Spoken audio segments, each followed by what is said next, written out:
Welcome back, everyone. We are back. It is the Wrigleyville South podcast. I am Chad, and I have with me a very special guest, my baby brother, Evan, huge Cubs fan who lives down in Mexico, but he is joining us here in Louisiana, the home of the Wrigleyville South podcast. And the Wrigleyville Super South. Super South, that's right. All the way down. You got to go to Guadalajara to get to this, man. So we have, look, it's championship time. It's time to get back. I've got the championship here. I've got let's see, which shoulder is it on? It's on this one. This is there you go. The World Series. It's a Kyle Schwarber jersey, but it's okay. The World Series Cubs Kyle Schwarber jersey. We are ready. Everybody was giving Jed Hoyer a hard time. Cubs haven't done anything. This is the worst offseason ever. What? Fire Jed Hoyer. This is terrible. I can't believe we lost out on Ohtani. He said he was in hibernation. Yeah. I can't believe we didn't pay $800 million to Shohei Ohtani and defer it for 7,000 years. We'll pay him in $3,092,000. Anyway, Jed Hoyer has begun to let some of the appetizers come out of the kitchen that he's been cooking in, and the man is cooking up quite the gourmet meal. We're only on the first, maybe second course at this point. We've had a little appetizer and maybe a little amuse-bouche. And so here we go. It's time to break it down. Evan, what did you think about the Shota Imanaga signing? Well, I love the way that he introduced himself. I thought the Go Cubs Go, the little nod to the Go Cubs Go was pretty awesome. For sure. I think a lot of times when they come in from Japan, and usually it's through a translator and everything like that, and which I'm not knocking that. I'm just saying that I think the effort on his part to reach out and go straight to the Cubs fan base and just be like, I'm with you guys, and I know what you love, and I want to be part of that. And I mean, right off the bat, just seeing the personality and bringing that in to join in with Suzuki is great, and the stats. I mean, you can't lie about the stats. Yeah, he's been really good, and the biggest thing. So there's a little concern about maybe his fly ball rate in Wrigley Field and how that's going to play. But I mean, you look at the guy's peripheral numbers, and his strikeout rate is up there. It's not elite level, but it's up there, and his walk rate is elite level. And so the ability to miss bats, but also to keep the ball in the strike zone enough, and that split finger I think could play a lot better here. You know, if he can hit in that 92 to 93 range and then like top out in that 94 to 95 range on his fastball, and then drop that split finger in, which is not a very prominent pitch here. There's so many players that throw split finger fastballs in Japan, overseas in general, that it doesn't play as well there as it does here because the people are so familiar with it. Whereas I think coming to the majors, that pitch could play really, really well.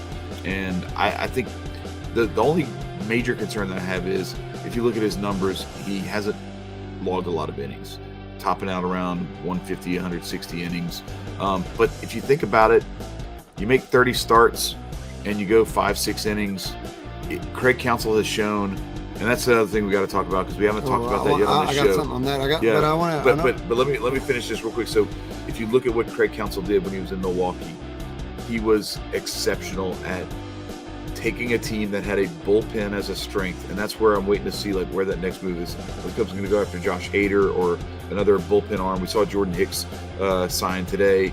Unfortunately, not with the Cubs. Went to the Giants, but I have my sights set on Josh Hader, and I think that would be a great reunion with him and Craig Counsell. But Counsell showed a tremendous ability to use that starting rotation, 5-6 man, whatever it was, however deep it was at any given time, and get 4, 5, 6 innings out of those starters, and then piece together the bullpen to get through the game. And if you were not ahead going into the 6th inning against Milwaukee, you were in trouble.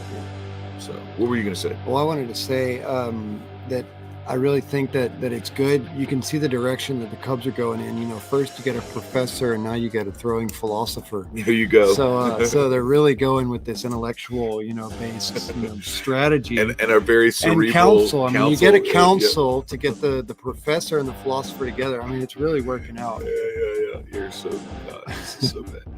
So I have 3 kids. Evan has 3 kids. So all you're going to get is dad jokes. And that's one of them right there. He's got 2 boys and a girl. I've got 2 girls and a boy. That was absolutely terrible.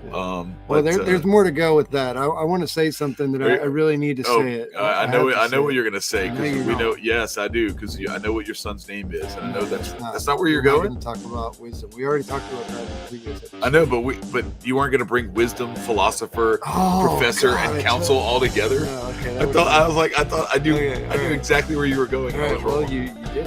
All right. No, I with Craig Counsell, I mean, to me, all right, Wrigleyville South. We're both from Louisiana. We're big LSU fans. Chad actually had to empty his LSU Yeti to fill up his Cubs Yeti. Had to pour my water from my LSU went into this. Right. One. So this is kind of symbolic. I mean, Nick Saban just retired, which is kind of funny. We were talking about how, like, yay, I'm kind of glad he retired. I mean, he's so good at what he does. It's kind of like when Tom Brady retires. We're like, yeah, okay, now we can breathe a little bit. Right. And I think of what Alabama must have felt like. I mean, what's better than Nick Saban leaving LSU? Him coming to Alabama for them. They're like, sweet. So what is better than Craig Counsell leaving Milwaukee? So it opens up your own division to not have the power. I mean, I'm saying Milwaukee's going to be terrible. I'm just saying it's a relief for him to not be there. What's better? He's coming to our house, man. This to me is a really good analogy. The way that we felt with Saban going to Alabama. I mean, now we get to be the ones who are receiving the unfair advantage of it's not just it's like addition by subtraction from them, but then addition by addition to us on top of that. So it's like this double whammy that they get hit with. Mind control. Yeah, right. Stop. Anyway, it's brain control. It's not mind control. It's brain control. Shout out to Dinner for Schmucks and the council wisdom. Right. Yes, all that good stuff. But so that wasn't the only deal that the Cubs made this week. They also landed a nice little prospect for prospect swap. Picked up Michael Bush. Yeah, picked up Michael Bush. Picked up Almonte too, who's going to help out in the bullpen. Apparently he's like an every other year guy, and we got him on his up year. So let's go. But then Michael Bush has been a really strong performer at the AA and AAA level. And there are a lot of people who are criticizing this, saying, like, I can't believe we gave up Jackson Ferris and the outfielder kid for this guy. I think the Cubs want to compete this year. I think this is actually a clear sign of the fact that the Cubs want somebody who's major league ready now. They're happy. The farming system's amazing. You were talking about it earlier, how one of their number 2 prospect moved down to number 16, not because he got any worse, because they filled up. He did get a little worse. Okay. Brendan Davis has been. Anyway, he's also fallen. He's also fallen back because, like you were going to say, that it's there's a good farming system added to the pipeline of the farm system. You drop 2 young prospects who are really good, but who aren't really going to contribute to the team for another 2, 3, 4 years. Yeah. So, and you're grabbing somebody who can start playing now, and just think of the way that he's improved in AAA. I mean, last year he dropped his strikeout rate by 8%. I mean, he was at a 26% strikeout rate, 21-22, and in 2023 he was down to 18.8%. And his walk rate went up from 9.9 to 13.6 or something, 13.8 or something like that.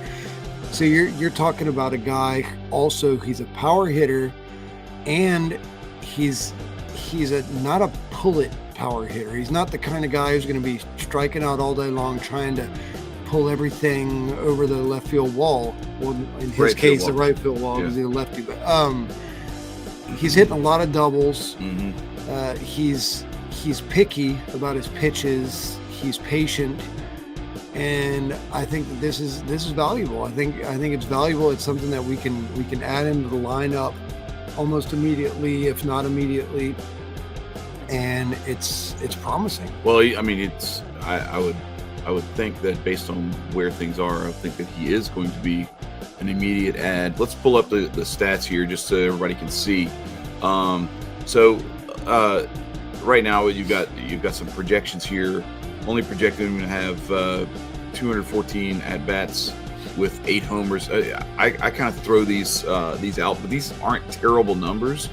A 715 OPS in a debut campaign, but I'm actually looking at, and now I'm not trying to tell you that this is where he's going to be, but to Evan's point, look at what his improvement Extra was. base. Oh yeah. He went from 74 strikeout or 74 walks and 167 strikeouts a year ago to 65 walks and 88 strikeouts at AAA. Granted, he was 25. I know that's a little bit above the average age for AAA, but it's not uncommon, especially with a guy who's blocked. And you look at his previous 2 years at AA and AAA, and he was in that 875 OPS range already. He just cut way down on that strikeout rate and did it at the AAA level. Came in with a 323 clip and a 1049 OPS. Again, not saying that's what's going to happen. Obviously, we saw what happened with Matt Mervis, where everybody kind of looked at what he was doing in the minors and just kind of expected him to continue to rake. And he came up to the major league level, just was not ready and was pressing a little bit. I think Michael Busch is, from everything that I've heard, from what the scouts are saying, with the people around the game, and I trust Jed Hoyer with this kind of move. He's ready. He's ready to hit at the major league level. And what is that going to look like exactly? I'm not sure where he ends up in the lineup. Maybe in that 6-7 spot, and then he can flirt with closer to the middle of the lineup when he gets a little more ABs under his belt. But if you go out and get, whether it's or we're hoping Cody Bellinger, then you take some of that pressure off of him. You've got that top of the lineup that was doing things for you last year, but then you add some more bats. I mean, I got to remind everybody, like, do you guys remember we started the season last year with Trey Mancini and Eric Hosmer in the lineup every day? So, like, it's tough to get a whole lot worse than that. And I didn't hate having those guys because of their veteran presence. I expected more production out of them, but their veteran presence was definitely. This kid, though, I think he's ready. He's ready, and he could be a superstar. And like the comparisons to the Anthony Rizzo trade with San Diego are very apropos. Rizzo was a little bit younger. I think he was 22, 23, but I don't think Rizzo was the level of prospect either that Busch is. Busch is the number 2 prospect in the team. Yeah. Well, I mean, not a surprise necessarily, but he wasn't their number 2 or number 1 overall prospect. He was probably like in the 5, 6, 7 range. So still a really good prospect. I've even heard talk of Busch being like, well, hey, what if he's hitting 30 home runs with a 270 batting average or something like that? He's an all-star. That's what. I mean, it's like he's a power hitter with a really good batting average, which is not the same kind of Muncy. I mean, the Dodgers compared his bat a little bit to Muncy's bat, but with a better batting average. So that's kind of the thing that I like about it. It kind of brings to mind to me, I mean, not so much, yes, the power, I think of Patrick Wisdom, the doubles that he was hitting, a lot of extra base hits, and he was getting the homers in there too. And I also remember whenever first the Mets ruin our postseason berth, and then years later we get what was it, Duffy? No, Murphy. Murphy, that's what it was. That's right. And it was like Do you remember just Daniel Murphy was the contact, an absolute thorn in the side, and he was what the problem was. Or Castellanos too. He was such a pain in the ass at bat, and Nick Castellanos, same thing. So that's the kind of thing I'm thinking. I haven't seen Michael Busch play. I got to be honest, but what I'm seeing about him, it seems like that kind of profile mixed with a little bit more power, which to me is extremely valuable for the Cubs team, which it seems like some of the performance anxiety that they go through sometimes seems to be alleviated whenever, is that a word? Yeah. Okay, it seems, sorry, I speak Spanish. Yeah. It's funny, he like says these words in English that are like perfectly normal English words. He's like, wait, is that a word? And it's just because it's got a Spanish or a Latin root, and it sounds like, similar. I don't know if I fit. Did I just make up an English word, or is that an actual English word? It seems to be You're doing very well speaking English, so good job. No, it seems to be alleviated by a trustworthy bat that can get the lineup moving, and that we're not all feeling like I have to hit this guy in.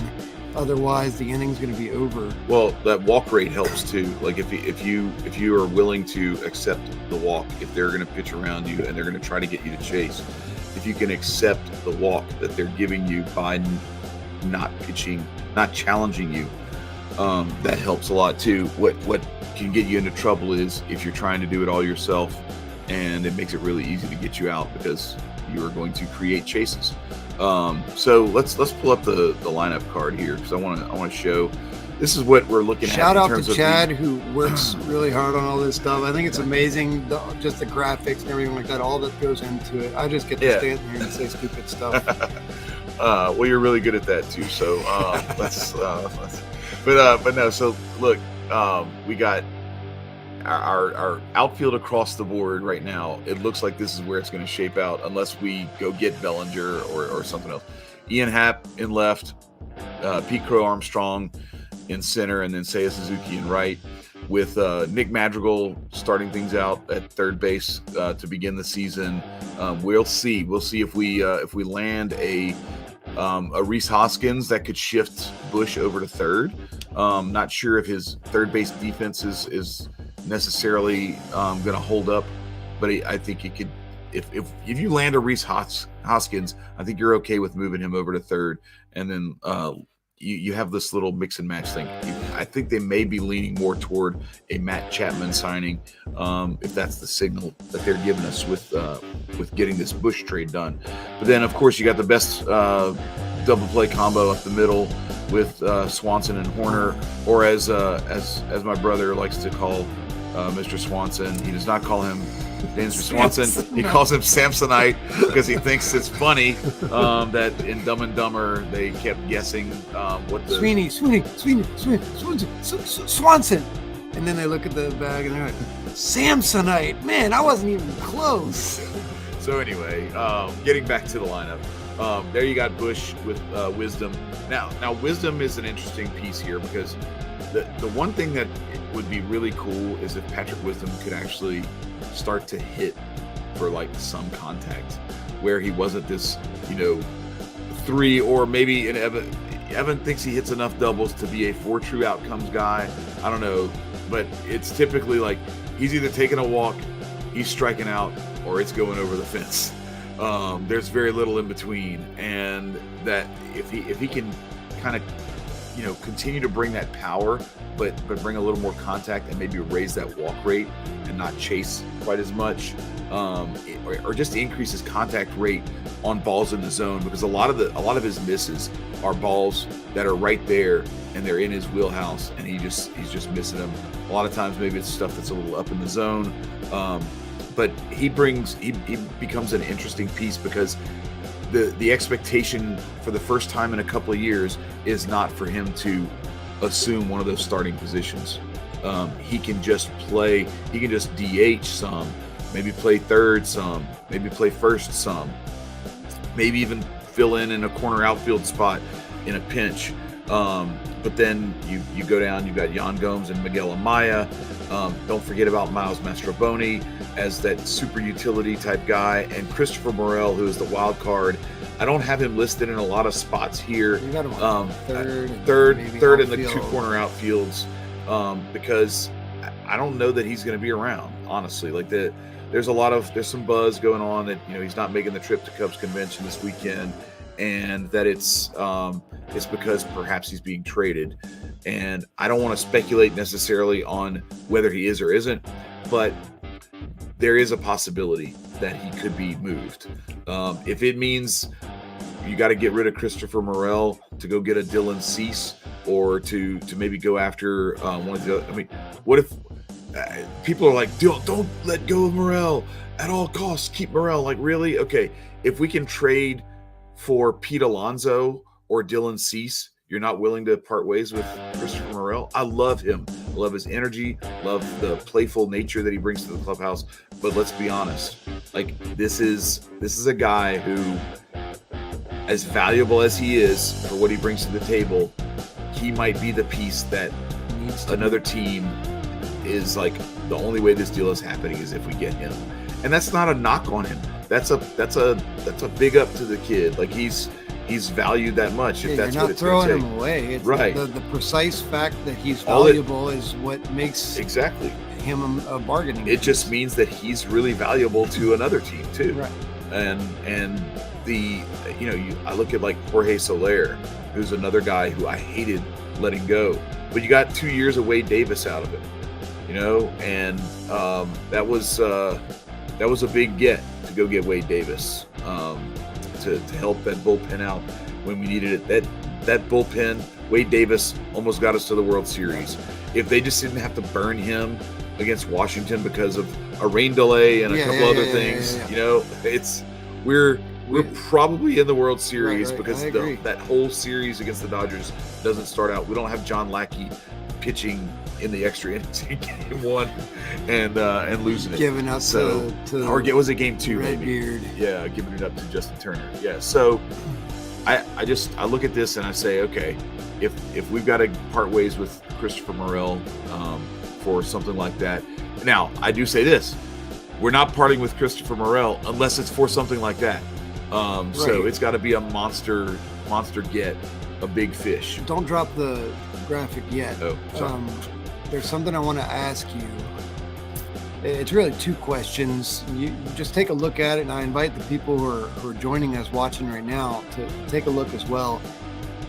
How would you feel as a major league player or a team facing this defense? That would be the first question. And the second question would be, how would you feel as a major league pitcher pitching against this lineup? I know we haven't looked at the lineup specifically yet, but if I look at it, this looks like one of those lineups where I'm like, there aren't these big gaps where like, oh, that guy's not going to hit that one's easy. Well, all right, so let's pull the lineup up, because this I do think there are some spots that you can exploit here.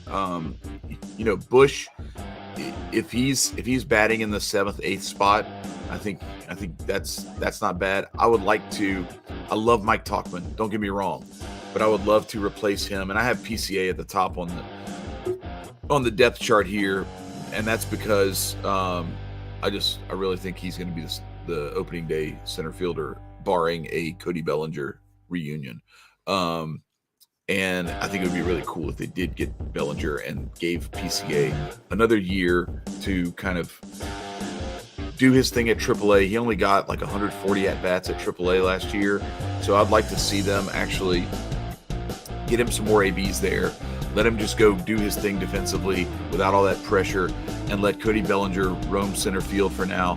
And then when it's time, you have this really nice and easy move where PCA halfway through the season can take over in center field. Bellinger can move to first base, where he's an above average defender. I wouldn't call him an elite defender, but he's an above average defender there. He's an elite defender, or a very high above average defender in center. But he's still really good at first, and that could help you to move Bush over to third base, and then you could kind of have that little mix and match with Wisdom, Madrigal, and possibly Bush over there. And don't forget, you still always are going to have that DH where, and that's where I'm looking at this. I look at the holes and I say, okay, if Christopher Morel is still on this team, I love him, but do you necessarily want him to be your everyday DH? I don't know. Like, there's a lot of he has these hot stretches and he has these cold stretches. Like, I know what you're saying about, like, I don't know if I'd want to face this lineup. I'd want to face it a hell of a lot less if that was Cody Bellinger in center field and you moved everybody up a spot, and then instead of Morel at DH, that's Rhys Hoskins, and you've got some other, or you could have Hoskins at first and Bush kind of mixing and matching with Morel at DH. I guess when I'm Madrigal not playing third in the lineup. So what I'm getting at is, as a Cubs fan, and I'm just imagining I'm hanging out or I'm at work or I'm doing something, and I just glance over at the app and we got 2 runners on base, and then I see, ooh, who's up? Any of these names would make my heart jump with hope. Yes, and but that, not as much as Cody Bellinger. I agree. That's what I was saying. I'm not saying that this is the best that there can be. I'm just saying that this is good. This is a good team. No, it's a solid setup setup for right now, but I think the division is ripe for the picking, and for me right now, like the last couple of years, I would have been satisfied with, okay, we can contend in a weak Central, and let's go take this weak Central division and win it. I'm not. We're at the point now where you don't go get Craig Counsell, and then you don't make some of the other moves that they've made without. I think Jed's got some more stuff loaded. I think there's some other things that are going to be coming. They don't just want to win the division. I'm excited about what I think could be coming. Yes, exactly, because just winning a weak Central division is not enough. I don't think they see it that way. I don't think anybody in the organization sees it that way. And so I'm looking for what's the next shoe or two that are going to drop. Because the one thing I will say is you did hit on something that was very true. The defensive lineup here is excellent, especially if you have PCA roaming center field, and then you move you put Cody Bellinger either in the DH spot or playing first base, and then you can move a Bush over to third, or maybe have him DH and leave a Madrigal or a Wisdom at third. Because I mean, how awesome would that be if you've got it's Nico Horner at the top against right-handers, Nico Horner at the top, then Ian Happ in the 2-hole with Cody Bellinger batting third, Suzuki cleaning up, and then Swanson batting fifth with a Bush or a Hoskins, or and then it starts to deepen that lineup, or as Joe Madden used to say, thicken that lineup. So I like a thick lineup. Pause. But yeah, that's the outlook that I have for this. I'm really excited about the Imanaga signing. I think he brings a really nice setup to this rotation that now becomes very deep and very interesting. I don't know that they make another move. I wouldn't hate it if they did, but I don't think it's like entirely necessary to go and make a huge splash. They might be able to nibble and go get a value rotation arm, but that's Steele, Tyone, and don't forget, Jameson Tyone had a really good second half. Imanaga, if he does what he's expected to do, brings another really good lefty. And then Kyle Hendricks with Jordan Wicks on the back end. And there's some different options that you could have there. Could be Wicks. Maybe Smiley gets a little bit of run. We could go with a 6-man rotation. Javier Assad could start in a pinch here and there. Hayden Wisniewski. Keegan Thompson probably spends his time in the bullpen. But don't forget, you've got some guys.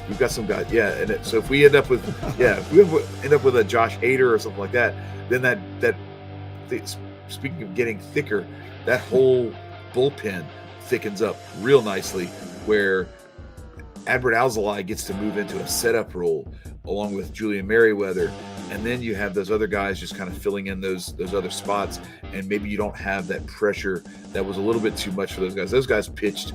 The bullpen was so overused, and look, I love David Ross, but I think it always struck me as a little bit weird. I loved Rossi as a player. I think he has potential to be a really good manager, but if you're coming off of a World Series in 2016 and you're only a couple of years removed from that, going with a first time ever manager, a guy who's never managed a game in his life, and you're just saying like, all right, You're throwing them to the wolves, and then you start losing assets. You get rid of you Darvish, and you get rid of the crux of the 2016 championship team: Rizzo, Baez, Bryant. Like everybody's gone. Like that was tough.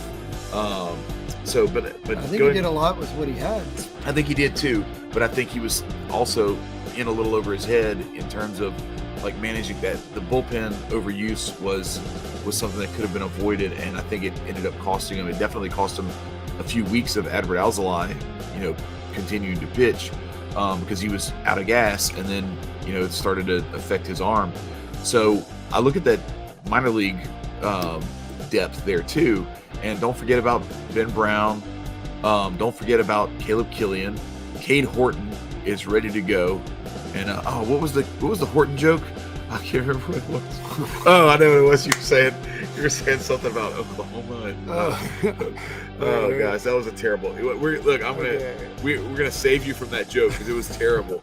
But anyway, come on! It was I just said such a bad dad joke. Oklahoma, which is not to be confused with Oklahoma, or Okinawa, which is where Mr. Miyagi's from, and Oklahoma is where Cade Horton was from. Yeah, that's right. That's terrible. Oh God, these are the jokes, people. Stick around. We'll be here all week. Just joking. We're going to be here for maybe a couple more minutes. But anyway, I hope you guys enjoyed this. Don't forget to like, to share, and to subscribe. If you got any Cubs fan friends, especially any Cubs fan friends or family who live in the South, who can bring, I'd love to see you guys fill up the chat with stories of. We're Cubs fans who came at this from watching WGN growing up, and we have some great memories from that, from the Bobby Dernier, Ryan Sandberg, Sean Dunston, Andre Dawson, Ced Landrum, the Greg Maddux, the Les Lancaster years, all those guys. Speaking of which, shout out to Ryan Sandberg for the new statue that's going to be coming up, and for Mark Grace, and who else is going to the Hall of Fame? Sean Dunston. Yeah, right? that great short to first combo where Sean Dunston wore out Mark Grace's right hand with just throwing it way too hard all the time. He threw it like 115 miles an hour across the diamond every single time. I loved Sean Dunston, man. God, it was so much fun growing up watching that. And with that, we are going to leave you. We would be remiss if we didn't leave you with some very fond memories. Some of them very old like those, and some of them a little newer. I hope you'll enjoy. This is our... Wait, before you do that, is there any way that you could connect them to the video of Shota's welcoming speech? Not at the moment. All right. I could try. Like, where did you find it? Was it on? It was on the it was on the ESPN app. Oh, all right. Then maybe. Give me just a second, folks. All right. So talk to the people while I will. While I do this. Look, I love this, and I'm the guy who's a fan, but who isn't as stat-oriented or strategically, I guess I could say I'm strategically impaired and relatively ignorant to a lot of the aspects of the sport that Chad is much more aware of. He's been a sportscaster and stats obsessionado for a really long time, which goes beyond aficionado.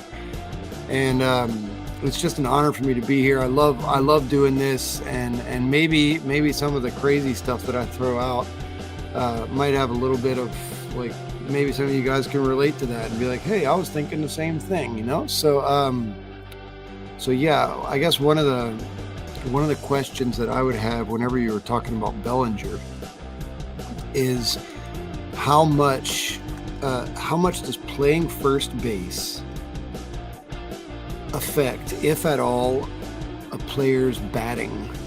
Just the fact that they're more involved defensively, theoretically, and that they're more involved in pretty much every play on the defensive side.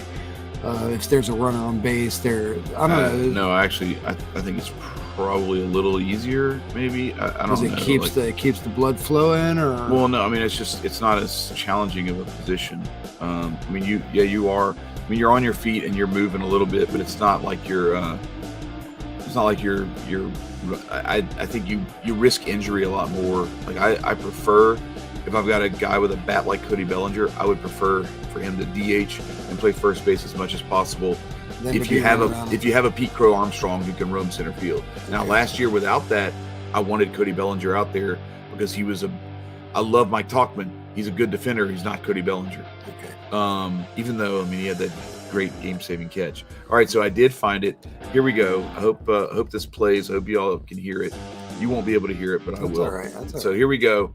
I'm going to bring it up onto the screen now as we speak. There is our man, Shota Imanaga, and here is his opening statement to the Cubs fans. Hey, Chicago. What do you say? What do you say?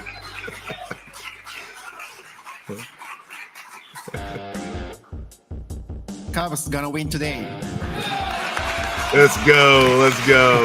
You gotta love it. I'm already sold. Like I like Seiya Suzuki, his whole thing, like his love affair with Mike Trout and wanting to wear 27 to honor Mike Trout and all that. And the Seiya Suzuki is one of like the most joyful players, and it's really cool to see a guy like Shota Imanaga come in and have that same energy. I think it's going to be a great year, a great clubhouse, and I do hope that Christopher Morel remains a part of it, but I think it's a very strong possibility that he may not, and I think if he is not on this roster, as disappointing as it'll be to see him go, I don't think we're going to be disappointed with what we receive in return, because I think he's going to command, the only way he's leaving is if it's the right guy, and it's going to be a guy who we're not going to be disappointed in. With that, now I remind you again to like, to share, to subscribe. Please subscribe, because that's where we get this thing going. But also, share this thing with anybody who might be a Cubs fan, a baseball fan, or anything like that, who might want to tap in with us. We're going to do a lot more this year. I know I said that last year. I'm trying to get this thing going and really stay on top of it. And we're going to keep things going through the off season as the Cubs make more moves. Every time they make a move, you can look for an episode coming. And we look forward to a great season. Spring training's right around the corner. Won't be long. Pitchers and catchers report in 5-6 weeks, and then we're right back into baseball again. It's here, folks. It's coming. Let's go Cubs again. Next year is here, and it's going to be a great one. I hope you enjoy this tribute to Cubs memories, past and not so distant past. Peace, y'all.